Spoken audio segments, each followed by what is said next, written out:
تنویر صاحب ذرا میں کہہ رہا تھا کہ تھوڑا سا ٹریڈ کا اگر ہم تذکرہ کر لیں سر، ٹریڈ کی بات ہوتی ہے، پاکستان ظاہر ہے کہ انڈیا کے مقابلے میں جو ہمارا پڑوسی ہے ایک بہت بڑی مارکیٹ تھی، اس پہ ایک بڑا سمجھے کہ بہت گہرا ٹیرف لگا ہے. پاکستان ایک مناسب ریٹ کے ساتھ 19% کے ساتھ موجود ہے، جرمانہ 25% اگر ملا لیں تو انڈیا کا ٹیرف جو ہے وہ 50% کے قریب ہے. تو بھی ایک مارکیٹ کا ایک اسپیس نکلے گا سر، اس اسپیس کو پاکستان کیسے بڑھ سکتا ہے؟ کوئی آپ لوگ بھی مل کے کوشش کر رہے ہیں کہ برج بن جائیں پاکستان اور امریکہ کے درمیان کہ تجارت میں اس ساری جو منڈی خالی ہونی ہے ہندوستان کے اوپر ہیوی ٹیرف کے نتیجے میں، اس کو جو ہے وہ ہم کسی طریقے سے فل کر سکیں؟ دیکھیے، سب سے پہلے تو میں آپ کو جو ہمارے ویورز ہیں ان کو اور جو ہماری بزنس کمیونٹی ہے نا ان کو یہ بولوں گا کہ دنیا میں کسی بھی کنٹری میں جانے سے پہلے آپ اپنا ایک نام بنانا ضرور چاہیں. جب تک آپ اپنا ایک برانڈ، اپنا ایک نام نہیں بنائیں گے نا تو کوئی بھی کنٹری آپ کو اس نظر سے نہیں دیکھے گا. تو اس وقت ہمارے پاس نہ صرف انڈیا کو پیچھے چھوڑنے بلکہ چائنا کو پیچھے چھوڑنے کا بھی بہت ایک سنہرا موقع ہے، اور اس موقع کو ہمیں رائگاں نہیں کرنا چاہیے صرف اس لیے کہ ہم جلدی جو چیزیں تھوڑی سی ایکسپورٹ کریں اور تھوڑے سے پروفٹ مارجن پہ یہ کر لیں. جب تک آپ اپنا ایک برانڈ نہیں بنائیں گے، اپنے آپ کو ایک ریکگنائز نہیں کریں گے، کوئی بھی مارکیٹ میں آپ کی وہ جو ہے نا ایک جس طریقے سے نام ابھر کے آنا چاہیے وہ نہیں آ سکے گا. امریکہ نے انڈیا پہ تقریباً 50% کا ٹیرف لگایا ہے، چائنا پہ بھی تقریباً 25 سے 30% کا لگا ہے، پاکستان میں 19% لگا ہے. لیکن اگر دیکھا جائے تو پاکستان میں جو 19% بھی لگا ہے تو ٹوٹل 8 سے 9 بلین ڈالر کی نا پاکستان کی ایکسپورٹ ہے. تو اگر میں تھوڑا سا اس کو ڈائسیکٹ کروں تو یہ جو 19% لگا ہے تو پاکستان کو جو ٹوٹل افیکٹ ہوگا about 250 to 300 ملین ڈالر کی ایکسپورٹ پہ ہوگا. تو یہ ہمارے لیے جاننا بہت زیادہ ضروری ہے کہ ہمیں ڈس ہارٹ نہیں ہونا. پاکستان کو بہت ساری فیورز ملی ہیں اور اس چیز کا ہمیں فائدہ ہی اٹھانا ہے، لیکن اپنا ایک برانڈ بنا کے چلیں. اب ہم اس موقع کو اگر پیچھے چھوڑ دیں گے تو میں آپ کو کہوں گا کہ پاکستان بہت پیچھے رہ جائے گا. لیکن ہمیں اس چیز کو بالکل ضائع نہیں کرنا، برانڈ بنا کے چلیں. ہماری جو پروڈکٹس ہیں وہ امریکہ میں بڑی اچھے لی جاتی ہیں، لیکن انفارچونیٹلی ان دا پاسٹ یا تو چائنیز نے وہ ہماری پروڈکٹ لی ہیں یا انڈینز نے وہ پروڈکٹ لی ہیں اور ان کو ری برانڈ کر کے ری پیکیجنگ اس کی کر کے تو اپنے کنٹری کو لے کے نا تو انہوں نے امریکہ میں ایکسپورٹ کیا. This is our golden opportunity that how do we want to perceive things right now. اچھا تنویر صاحب، ہم تھوڑا سا آگے نکل آئے لیکن سوال اب بھی اپنی جگہ موجود ہے کہ جس وقت یہ معاملہ ہوا، ہندوستان پاکستان پہ حملے کر رہا تھا، پاکستان نے جوابی کارروائی کی،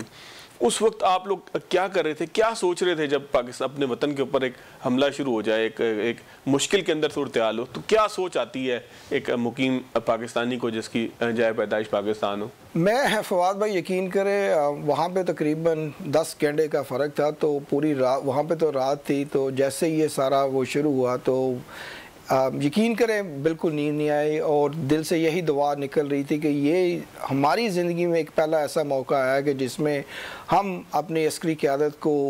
اس مقام پہ دیکھنا چاہیں گے، اور اسپیشلی جس طریقے سے کہ ملک میں ڈویژن ہوئی ہے اور کس طریقے سے کہ پوری یوتھ پورا ملک ایک اکٹھا ہو گیا، ایک پرچم کے نیچے اکٹھا ہو گیا. اور آہستہ آہستہ جیسے جیسے وہ نیوز آتی رہی ہمارا جو دل تھا نا اور خوش ہوتا رہا، دل سے اور دعائیں نکلتی رہی اپنے شہداء کے لیے بھی، اپنی عسکری قیادت کے لیے بھی، اپنے ملک کے لیے بھی. اور اس کے بعد جو نتیجے آئے، جس طریقے سے ہم اپنا سر فخر سے بلند کر کے وہاں پہ چلتے رہے ہیں، اور جس طریقے سے جو انڈین کمیونٹی تھی پہلے بڑی حاوی ہوتی تھی اور کس طریقے سے اب وہ منہ چھپاتے پھرتے رہے. اچھا سر، مارکا جب ہو گیا، نمبر بتا رہے ہیں کہ پاکستان نے ٹھیک ٹھاک میزائل ٹھوکے، اس کے بعد جو ہے وہ 6 طیارے گر گئے، مطلب کوئی وجہ نہیں ہے کہ ہم یہ کہیں کہ ہندوستان جو ہے وہ ناکام نہیں ہوا. تو جب اس مارکے کے بعد نئی صبح طلوع ہوئی تو کیسا رویہ تھا ان تمام لوگوں کا، دیگر قومیتوں کا؟ کیونکہ آپ ظاہر ہے جس ملک میں رہتے ہیں وہاں پاکستانیوں کے علاوہ اور دنیا کی بہت ساری قومیتیں ہیں، ان کا کیا رویہ تھا؟ ہندوستان کے جو آپ کے اٹھنے بیٹھنے والے دوست یار ہیں ان کا کیا رویہ تھا؟ کیونکہ پاکستان ایک فاتح کی حیثیت سے نئی صوبہ کے اندر جو وہ داخل ہوا تھا، تو ظاہر ہے کہ ایک فاتح قوم کے جو سپوت ہوتے ہیں ان کا ایک بیہیویئر ہی مختلف ہوتا ہے، لوگ ان کو سراہ رہے ہوتے ہیں مختلف طریقے سے. تو آپ نے کیا فیل کیا سر؟ دیکھیں، سب سے پہلے میں نے بھی ذکر کیا کہ پاکستان کو اس نظر سے دیکھا جاتا تھا کہ جی پاکستان ایک دہشت گرد ملک ہے،